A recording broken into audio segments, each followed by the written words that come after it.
up, guys? Welcome to my channel, Noob Hive. We've got an exciting video today. We're going to be putting together my first ever PC. And like the channel says, I'm a noob, so this will be fun to watch, see how I do. I'm hoping everything goes well and that we're able to get this thing up and running. Got all the parts except for the memory, the SSD drive. It should be here on Monday. I wanted to at least get everything together so that come Monday we're able to put it in and fire this puppy up and see how she does. It'll be fun. I'm excited. Let's get to it. What it is, black and yellow, black and yellow, black and yellow, black and yellow.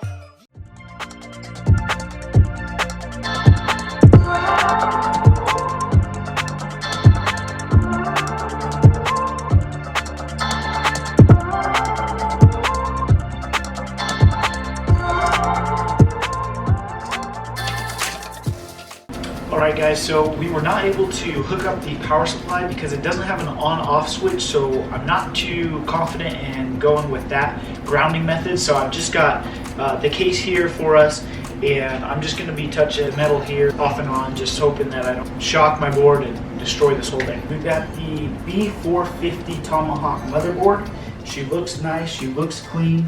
So we're going to go ahead and start with the first steps, and that's putting in the CPU. So for this we have the Ryzen 3 3200G CPU. We're going to go ahead and just find that arrow.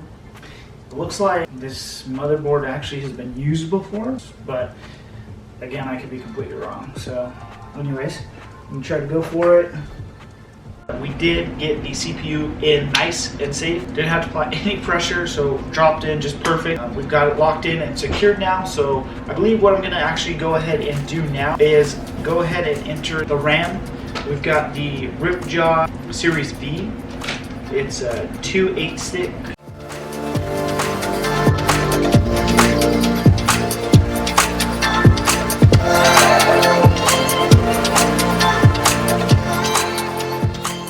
Cool, so now guys, we're going to go ahead and install the cooling fan.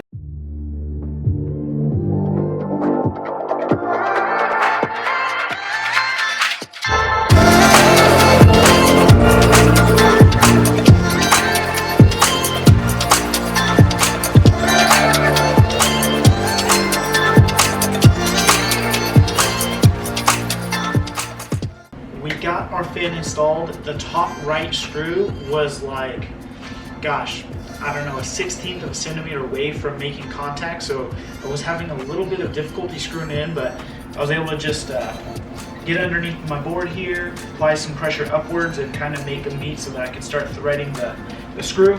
But now that's all on nice and secure, and I plugged in the fan. However, I think I'm going to, I saw online that you could kind of tie this together to kind of shorten it, and it would just help to hide this hot mess we got going on over here. So I'm going to tuck it under and then plug it in. So we got the tires tucked away just to help with wire configuration so it looks like a cleaner build. Hoping that's not going to screw anything up. We will see. But here we go. So on to the next step. I believe we're going to actually put this puppy into the case now. I think we've got everything else. We've got the fan, the CPU, the RAM. I think that's it.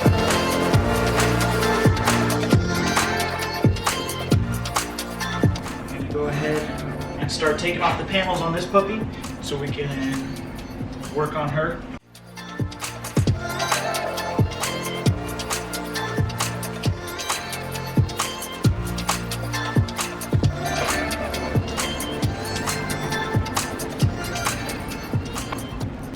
Alright guys, so we've got the panels off the case now. We're going to pre-run a few wires so that we can get a cleaner look inside.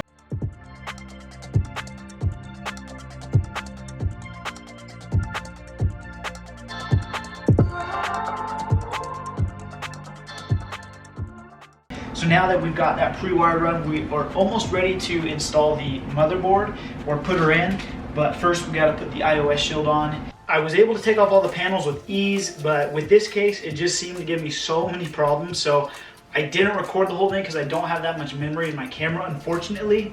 So I'm just gonna update you.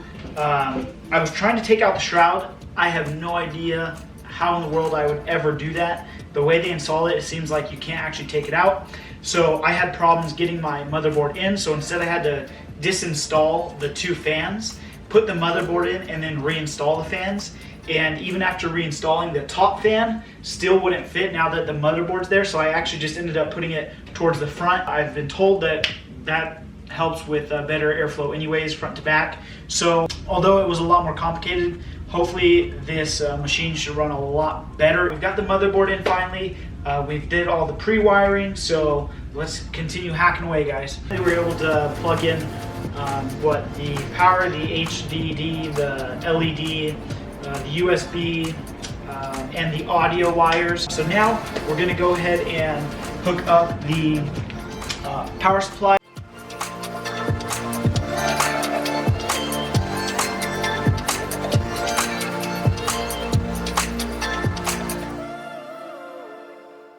There we go, so that looks like it is in there and secure. Now we've got all these yellow, red, and black disgusting looking wires. We just went ahead and we plugged in our 24 port, whatever that thing is, and now we're going to be looking at the 8 port.